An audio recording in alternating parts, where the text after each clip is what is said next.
What is up, Cornhole Nation? This is Trey Ryder with the American Cornhole League. We got ACL Pro Matthew Sorrells on the show this week. He's going to talk about his big run with ACL Pro partner Emery Parker at the ACL Kickoff Battle. I'll also talk about some young guns and some old school cornhole coming up here, emerging throughout the country. Stay tuned for that. This is the ACL Throwdown.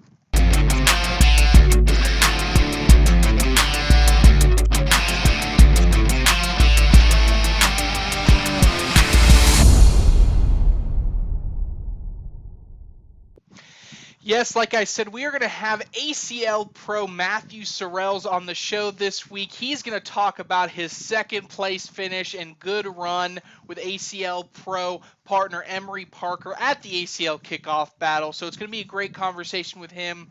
We had a chance to talk with his partner Emery a few weeks ago. So now it's Matthew's turn to give his side of the story. But first, my hashtag Trey's takes for this week, and having Matthew Sorrells on the show this week really sparked this theme in me and made me think about the transition that I think cornhole is beginning to see across the country. And that really is the transition from old school cornhole to new school cornhole. So really, if we look at old school cornhole, we're talking corn bags, we're talking lofting the bag up, letting the bag do the work, nice, easy throws. We see this a lot from some seasoned veterans like Damon Dennis and Philip Hayden, two ACL pros. We also see it in ACL Pro Jimmy McGuffin with that beautiful airmail, the slide shot that just goes a mile in the air, lets the slick side do the work, and even some great players like Matt Guy who have just mastered the art of the finesse style of play. We've seen that for years in cornhole, but I have to say I am starting to see this transition into new school cornhole. Well, what is new school cornhole? It's really developed over the past 2 years or so with the young guns, as I like to say. These newer players breaking out these really tacky bags and utilizing the stick block, utilizing these hard pushes. Going back to the ACL Kickoff Battle, we saw it twice. First, we saw it with juniors champion David Brown. Man, was he slinging those push shots. He was blocking the hole and throwing sticky side pushes, which is incredibly hard on those suede material bags after it started to get a little bit of moisture, maybe some sweat in the hands. So it goes to show you these new players are coming about. And even then, in ACL Pro Doubles, we have some new school players who won.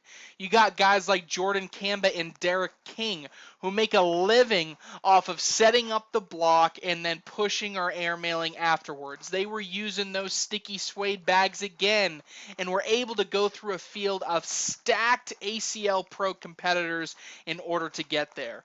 The game is evolving. The game is changing. These young guns have brought a new school of cornhole to the forefront, and I can't wait to see over this next couple seasons if we continue to see that evolution or we start to see a real resurgence of the old school cornhole type player.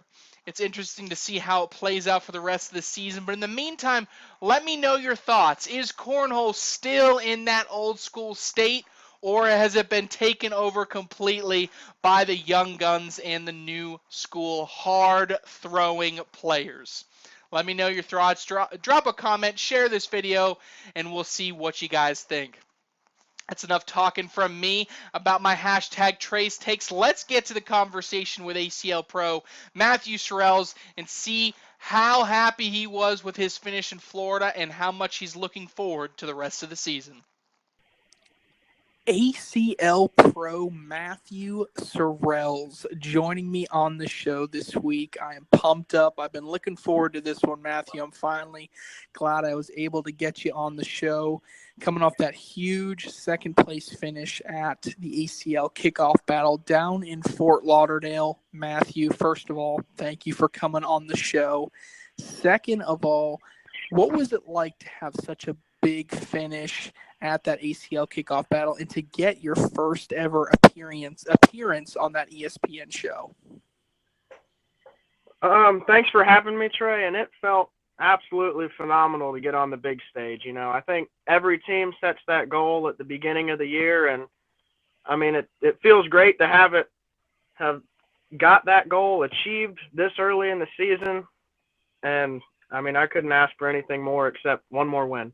Yeah, and you mentioned that one more win coming up One more win. coming up just short there to Jordan Campbell and Derek King. Now, coming in second, was that frustrating? Was that motivating? Was that uplifting? Are you using it as motivation for the rest of the season? Walk me through what it's like coming in that second place finish. Finishing second place really wasn't disappointing. A lot of people, I think, felt like we were super disappointed in ourselves for finishing second. But, Emory and I talked about it, and we looked at the field that we had to go through to get there, and we had to play a great team to get to the top two. Philip and Damon are no joke, and playing those guys was an honor, and we managed to come out on top there, and we played a close game in the finals, so I was happy we got up there and gave the people two great games and didn't embarrass ourselves as the underdogs. Far from that. You guys really had an incredible run. And one of the coolest things I saw about watching you guys on that big stage is the dynamic between you and Emory. There's really a unique chemistry there. So what's it like being partners with Emory? And you guys spend a lot of time together, do a lot of practicing because you guys have a really good relationship on the boards. Yes, sir. Emory and I, we get along outside of Cornhole. I think that's part of the reason why it works so well so early in our relationship as a team is we share similar passions. Obviously, Cornhole is one of them, but we both enjoy fishing and sports and etc. We can talk about other things than Cornhole while we practice, and like you said, we do practice a lot. I'm sure Emory mentioned that in his podcast a week or two back about how much we practice. We throw every day. Yeah, and it's not only important to practice alone, but practicing as a partner. So obviously, you guys having that really has not only built your relationship together, but obviously we're seeing how well that has translated on the boards at that level. You guys have been throwing really, really well. So when I look forward to the rest of the season, you guys had such a good start. Do you feel like you've reached your potential or are there even bigger and better goals for the rest of the year for you two? There's definitely bigger and better goals for us this year, especially in advanced doubles. We weren't really prepared for the how long of a day it was going to be, and we got beat by a great team in Rosie and Davis pretty early in advanced doubles, and we're looking to improve there. And pro doubles, we're looking to obviously come out on top at least one or two of these things. Getting into that pro invitational is something I know a lot of people are looking to strive for. And you even as a singles player, in advanced singles had a big run in Florida, and I know you're looking to capitalize that on the future as well as we make our way through this season. So. Yes, sir. I couldn't agree with you more. Absolutely. So, when we look at St. Louis in particular, in this next big tournament coming up, are you doing anything different for this specific national in order to prepare for it? Was there anything that you did prior to Florida in order to prepare for it, or is it really just as simple as practicing?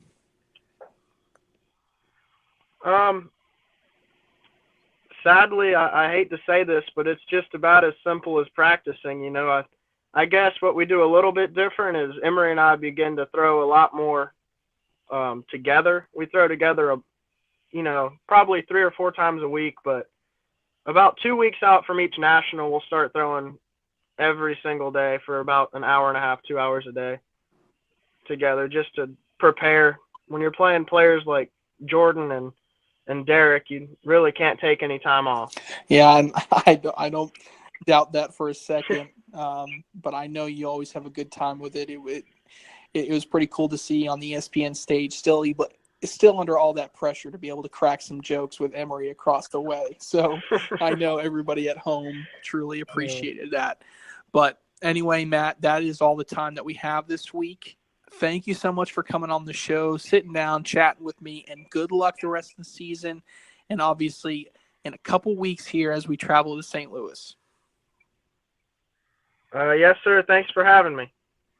Staying positive as always is ACL Pro Matthew Sorrell, still riding the high of that second place finish at the ACL kickoff battle back in January. Congratulations, Matthew, and good luck the rest of the season. I know you're fighting for an automatic bid into that ACL Pro Invitational, so I wish you luck.